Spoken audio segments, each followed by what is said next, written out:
Welcome everybody to EPO Day 2. This is one of my favorite crits in Washington, with this second day being absolutely jam-packed with action. Really jumped the gun making this video about 7 months later so I hope you enjoy. This race was great, and no, it's not about Lance Armstrong's drugs. Welcome to the Everett Performance Omnium. Had a pretty good start here, decided to follow this booger rider who got the whole shot, getting up to the front. And sorry, my speed sensor kicks in about 20 seconds later, so you'll have to wait for that. This solo rider decides to take a bit of a flyer at the start here. I don't really know what he's doing, but I also know that I don't really want to chase him. So I just kind of sit on this booger rider until somebody else starts chasing.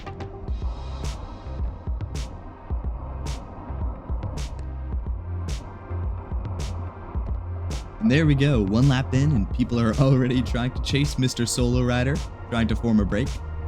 As expected, it doesn't really go anywhere and everything just comes back to the main group. I'm just kind of floating wheels here, which seems to be a main theme of the race for me at least. My legs are definitely a little tired, so I'm perfectly content just following other people the whole time. Gonna take the inside line here. There's still a few people up the road, and I don't really want to get the short end of the stick when people start chasing. And there we go, yeah, just as I thought. I'm quick to get in the wheel and I follow the train. This race was absolutely full of flyers left and right, but almost, and the key word here is almost, none of them went anywhere. It was super easy to pull people back just in the finishing straight, so I decided just to try my odds at a sprint instead of trying to go for a break like I did all day yesterday at day 1 of EPO.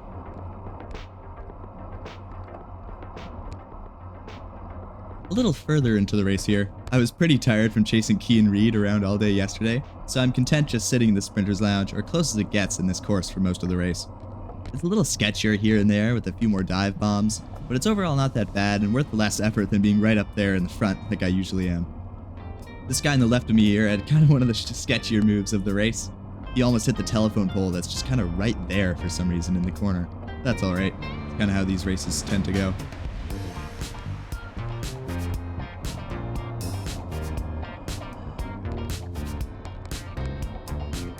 I kind of get stuck here behind a split, so I have to do a little more work than I wanted to catch back up.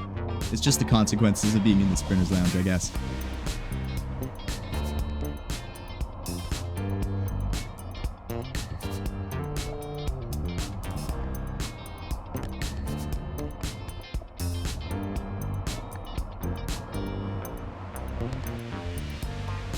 Getting closer to the end of the race here, and I realize that I should probably be moving up, so I pull a little inside line in that first corner, and when the group sits up just a little bit, I can kind of pass on the outside. Now I want to get near Key and Reed because he's an absolute mountain bike powerhouse and I'm sure we'll try something soon. And again, there is more people up the road, and as usual, they're going to be caught in the following finishing straight. Apex is setting up their train here at the front with 3 to go, and things are ramping up quite a lot.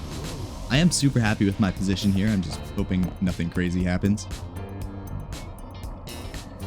And with 2 guys up the road here, I follow this Apex rider to hopefully try and bridge.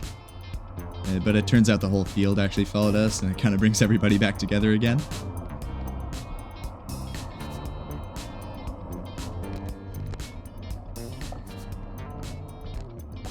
And with 2 to go at the top of the course here, a POA guy sends a devastating flyer, and he's just gone. There's just no way anybody can respond to him. It's pretty much just racing for second by this point. And I'm pretty much just trying to get in a good position for the sprint right now. My legs are a little fried. Still third wheel going to this last half lap when I see Key and Reed taking his chance and I know I have to respond. But Apex gets there first. And then you see Kean look down and I realize he's broken his chain. Oh man, he has so much power. It does suck, but there still is more racing to do. And me and Apex are going to duke it out for the win. And we just absolutely rip these 2 corners around here. I'm taking it a little safer because I really don't want to fumble this one. After ripping this corner, I'm really worried that everybody's just going to absolutely swarm around and pass me, so I just put my head down, you can see my head there, and I just hammer. And I'm really trying to pass that Apex guy, but I just don't have the kick to pass him. But nobody can get around me, and I'm still super happy with third. That was a great race, and I'm really, really proud of my effort in that one. Thank you so much to the organizers for this awesome weekend. I'll be sure to be back next year. That was really fun. And thank you so much for watching, everybody. I had a really fun time racing that event, and I'll see you at the races.